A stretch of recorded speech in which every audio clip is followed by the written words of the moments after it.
କୁଇ ଜୀବର ସୁନ୍ଦର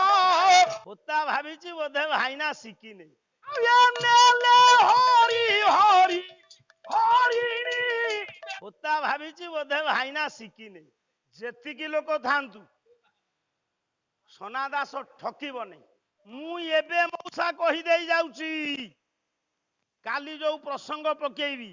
ଅଧା ରଖିବି ତାଠୁ ଆଦାୟ କରିବେ ଦେଖିଆ କେମିତି କରିଦବ ଚିଠି ପଡିଲା ପରେ ଭଗବାନ କୃଷ୍ଣ ବିଚାର କଲେ ଆଉ ସମୟ ନାହିଁ ବଡ ଭାଇ ବଳରାମକୁ ପରାମର୍ଶ ନବା ଆଉ ସମୟ ଆଉ ବିଳମ୍ବ ନ କରି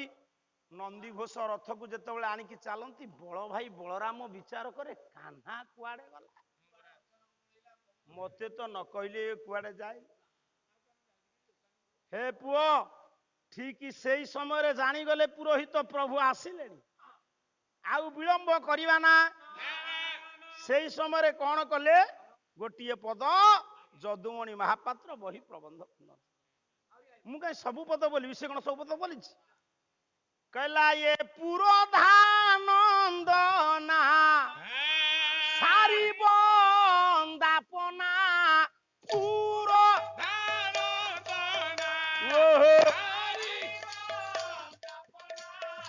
ଇଏ ମଣ୍ଡି ଦେଇ ଧଣ୍ଡି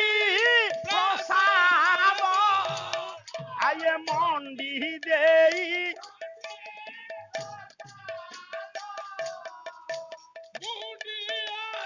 ଚଣ୍ଡୀ ପାଦେ ପ୍ରଚରାଇ ଆଏ ମୁଣ୍ଡିଆକୁ ଚଣ୍ଡୀ ଆଉ ଏ ଗୁଣ ପଣ୍ଡିତାକୁ ପ୍ରାସାଦ ଆଏ ଉଦରୁ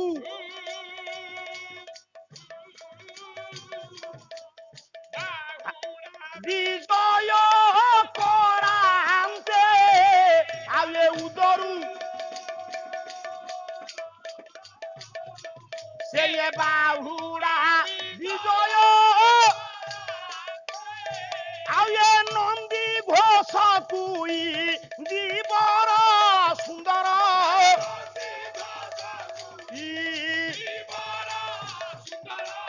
ଇଏ ଛପାଇ ତ ଥିଲେ ଅନନ୍ତେ ଆଉ ଏ ଉଦରୁ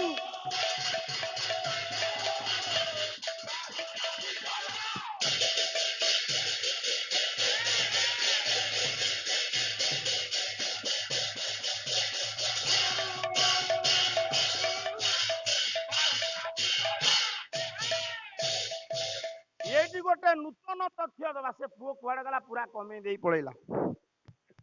ନୂତନ ତଥ୍ୟ ଆପଣ ମାନଙ୍କୁ ଦେବି ସେତେବେଳେ ଯୋଉ ଝିଅ ବିବାହ କରୁଥିଲା ମଉସା ସେ ନିଜେ କଳସ କାଖରେ କାଖେଇ ଯାଉଥିଲା ଦେବୀ ମନ୍ଦିରକୁ ଗ୍ରାମ ଦେବତୀଙ୍କ ମନ୍ଦିରକୁ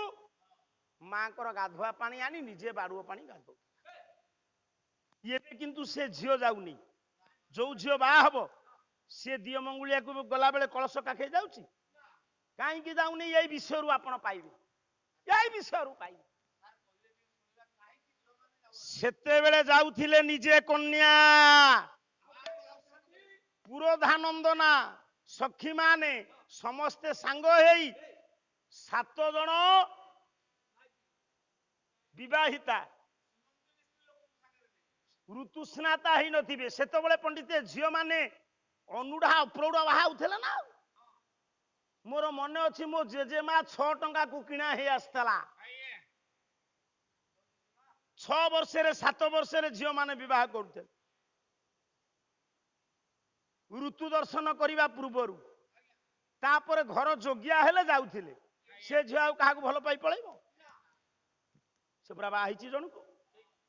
ଆମେ ସମାଲୋଚନା করে ଏତେ କମ ବୟସରେ ବାହା ହେଲା ପରେ ସେ ସ୍ୱାମୀ ପାଖକୁ ଆସୁନଥିଲା ଘର ଯୋଗ୍ୟା ହେଲା ପରେ ଆସୁଥିଲା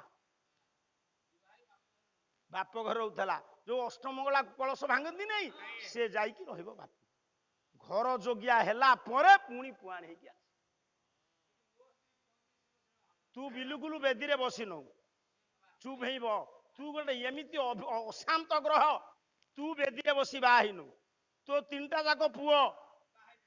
झियो 3टा ଯୋଡ଼େ ପଳେଇଲେଣି ଭଲ ପାଇଁ ସାନ କେମିତି ଯିବ ତୁ ତାଙ୍କୁ ମୋବାଇଲ ଫୋନ ଦେଇଛୁ କିରେ କାହିଁକି ଆଉ ତାହେଲେ ୟାକୁ କୌଶଳ ଜଣା ଇଏ ପୁରୁଣା ବେପାରୀ ଆଉ ପୁରୋଧାନନ୍ଦ ନା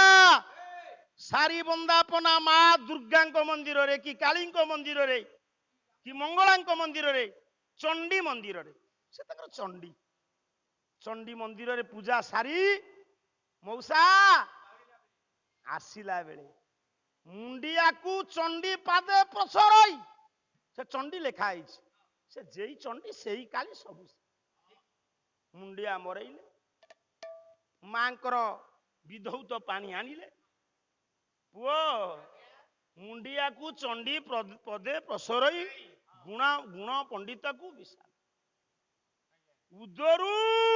କଉଦରୁ ମନ୍ଦିର ଉଦରୁ ବାହୁଡା ବିଜୟ କରନ୍ତେ ଠିକ ମନ୍ଦିରରୁ ଯେତେବେଳେ ପୁରୋଧାନନ୍ଦନା ସହ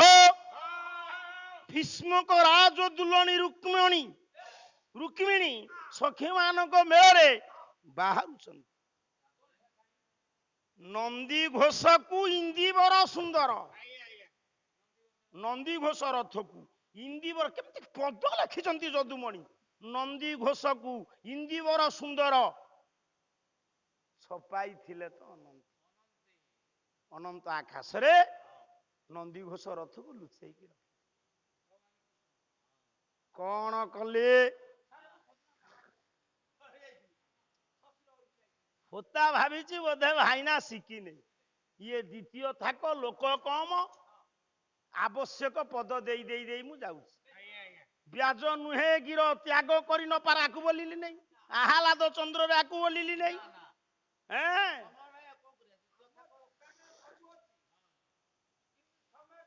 ମୁଁ ଏବେ ମଉସା କହିଦେଇ ଯାଉଛି କାଲି ଯୋଉ ପ୍ରସଙ୍ଗ ପକେଇବି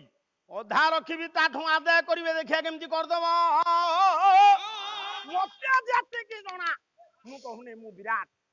ସେତିକି ଆପଣ ମାନଙ୍କୁ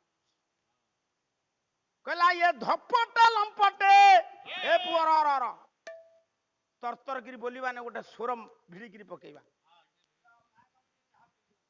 କଣ କହିଲୁ ବାକ ମୋ ଉପରେ କହିଲା ଇଏ ଧପଟେ ଲମ୍ପଟେ ଇଏ ପରମ କପଟି ଆଉ ଇଏ ପରମ ଆଉ ଇଏ ଝଟ କରି ଆସି ଧରିଲେ ରତନ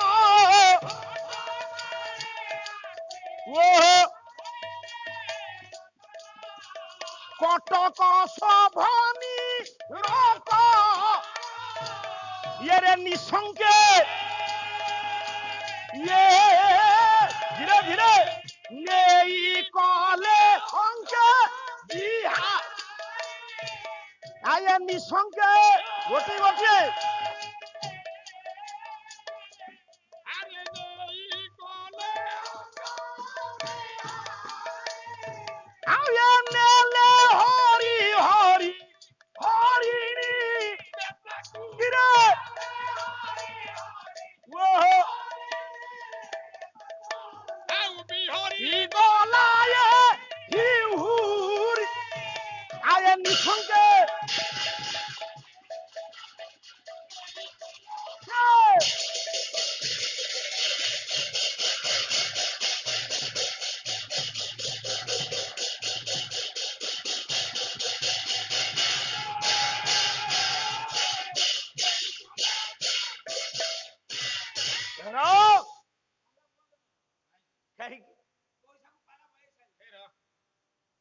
ଯେତିକି ଲୋକ ଥାନ୍ତୁ ସନା ଦାସ ଠକିବ ନାହିଁ